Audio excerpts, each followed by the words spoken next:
Programa 11. Nueva España. De la consolidación de la colonia al nacimiento de la nación. En este programa reconocerán los rasgos principales de Nueva España hacia 1700. Nueva España inició el siglo XVIII enfrentando una crisis política generada por la muerte del rey Carlos II, que fue el último rey de la dinastía de los Austrias que gobernó España debido a que no tuvo hijos. Mientras en la metrópoli se desataba una guerra entre diversos países europeos por la sucesión del trono español, Nueva España entraba al siglo de su consolidación. La población se había recuperado del dramático descenso demográfico ocurrido en el siglo XVI debido a diversas epidemias. La agricultura y la minería no solo se habían repuesto del declive sufrido a mediados del siglo anterior, sino que aceleraron su desarrollo gracias al mejoramiento de técnicas para la explotación de suelos de cultivo y de yacimientos minerales. De esta forma, a principios del siglo XVIII, Nueva España sentó las bases para consolidarse como la colonia más importante y próspera de la América española. El siglo XVIII fue un siglo de auge económico y eso se basa sobre todo, creo, en dos desarrollos. Primero, en el crecimiento demográfico, que la población se empieza a recuperar fuertemente, y después en el crecimiento de la minería. Este aumento productivo también fomenta al comercio y produce al comercio muchas riquezas, y los comerciantes ricos de la Ciudad de México sobre todo, pero también de unas ciudades provincianas como Guadalajara, se convierten en los financiadores del ramo minero. Y en base de este auge de la minería, también se desarrollan positivamente otros sectores económicos. Ahí se pueden mencionar el comercio, como ya lo he hecho, y también la agricultura. Alrededor de todos los centros mineros se establecen centros de producción agrícola, con haciendas sobre todo, que venden a las minas alimentos para la gente, para los obreros, pero también modos de producción como cebo para iluminar las minas, cuero que se necesita para el transporte de los metales, para los malacates, etc. Bueno, y el auge de la minería también fomenta finalmente el negocio de las exportaciones e importaciones, porque la Nueva España siempre exportó sobre todo plata y financió con eso sus importaciones. Entonces el gran comercio también expande mucho en esa época. Las haciendas, como ya he mencionado, se consolidan en esa época bastante. Bueno, gracias a la bonanza de las minas y también gracias al crecimiento de la población, que es un crecimiento de población sobre todo en el campo, pero también en las ciudades, y las ciudades son el segundo polo, digamos, los segundos mercados para la agricultura. Desde el siglo XVI, la plata se convirtió en la principal generadora de recursos para Nueva España. Otros metales como cobre, estaño y plomo fueron muy poco explotados debido a que el proceso de extracción era muy costoso, tanto que resultaba más barato importarlos. En su mayoría, los productos de las minas novohispanas eran exportados y comercializados en Europa y Asia. Solo un pequeño porcentaje se destinaba al mercado interno. Los principales productos agrícolas a principios del siglo XVIII eran maíz, trigo, caña de azúcar, tabaco, algodón y grana cochinilla. De hecho, esta última fue el segundo producto de exportación de Nueva España. Un porcentaje de los productos agrícolas era destinado a cubrir las necesidades alimenticias de la población novohispana, pero los excedentes se exportaban a diferentes ciudades de Europa, Asia y América. El cambio de dinastía fue resultado de una guerra bastante sangrienta, la guerra de la sucesión española, en la que se peleaba sobre todo sobre el futuro de Europa y no sobre el futuro de América. En Francia entonces gobernaba el rey Luis XIV, que desarrolló una política muy hegemónica en Europa, y los otros poderes se dedicaban a parar el avance francés. Ahora bien, al final, cuando se murió el emperador en Viena, el pretendente Habsburgo al trono le siguió como Carlos VI.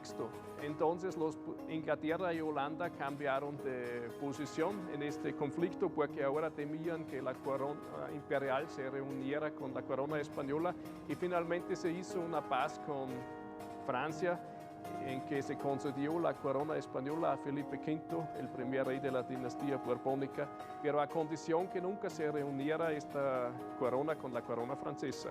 La nueva dinastía quería reformar la monarquía y tenía para eso sobre todo dos objetivos, es reforzar su poder central y mejorar sus ingresos fiscales. Se creó una nueva gobernación en el norte, la gobernación de Sonora y Sinaloa, que se separó de la Nueva Vizcaya para agilizar la administración en ese inmenso territorio. Las verdaderas reformas borbónicas en México se daban más tarde, cuando España participó en la Guerra de 7 años y sufrió en 1762 una desastrosa derrota frente a Inglaterra. Eso se puede demostrar muy bien con la llegada del visitador José de Gálvez en 1764 a México, que empezó a explorar la situación a profundo y proponía primeros cambios. La guerra pasada había demostrado la debilidad de la defensa española, entonces en este momento se apostó a formar un ejército profesional en las Américas, lo que en el pasado nunca se había hecho porque la corona española temía el potencial rebelde, digamos, de una tropa así. Y se introdujo una reforma radical del sistema administrativo y se sustituyeron los viejos corregidores, bueno, en parte al menos, corregidores y alcaldes mayores por el sistema de intendentes, porque José de Gálvez había diagnosticado que la administración novohispana era bastante corrupta. Entonces se pensaba con un nuevo sistema administrativo que dependía más directamente del rey y no tanto del virrey se podría remediar esta situación. Desde los inicios del virreinato, la población novohispana estaba rígidamente estratificada. Esa situación se mantuvo a lo largo del siglo XVIII. Las divisiones sociales se establecieron de conformidad con la idea de los españoles sobre lo que consideraban inferioridad étnica. Por supuesto, creían que por ser peninsulares eran superiores. Para ellos, era importante la pureza de sangre. De allí que entre más mezclas tuviera un individuo, más bajo era el peldaño que ocupaba en la pirámide social.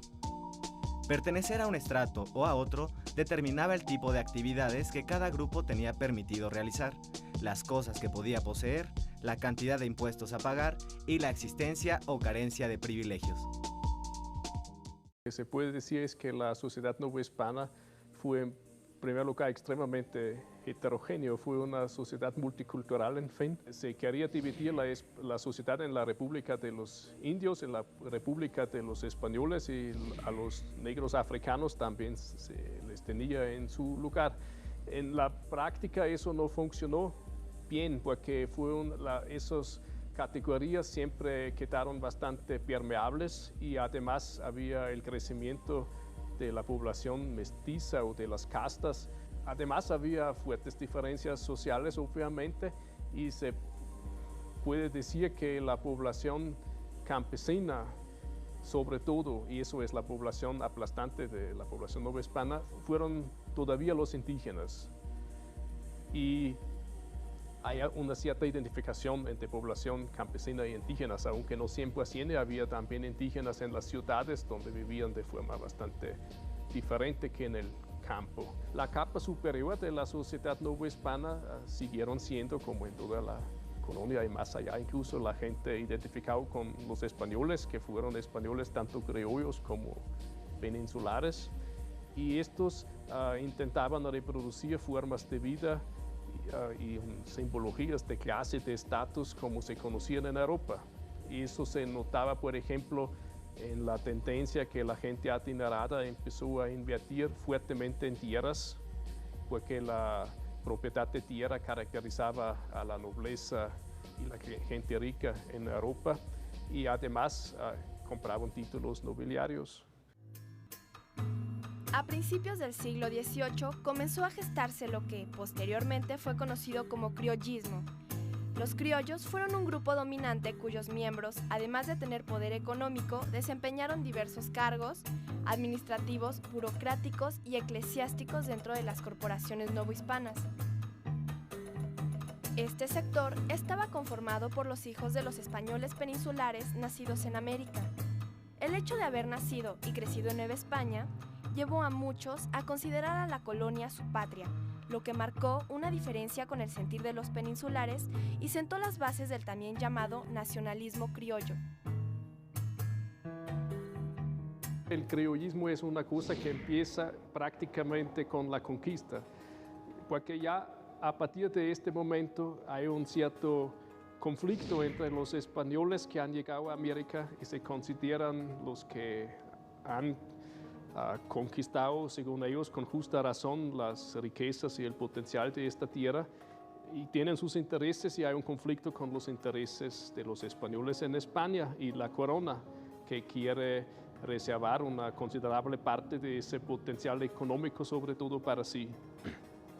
Entonces ya hay en el siglo XVI bastantes conflictos fuertes, por ejemplo, en los órdenes religiosos, que ya tienen esta carga emocional en cierta forma. Los religiosos decían que los españoles de España tienen mejor formación y mejor integridad moral que los españoles nacidos en América. Entonces querían reservar los puestos superiores de estas organizaciones para ellos, y los criollos se peleaban, y a eso llegaron incluso a conflictos muy fuertes. Esas animadversiones que se han creado, que tienen su base material, se agravan en el siglo XVIII, cuando los reformistas borbónicos, en su afán de mejorar el poder central en las colonias, empezaron a dar clara preferencia a los españoles peninsulares para los cargos administrativos en la Nueva España.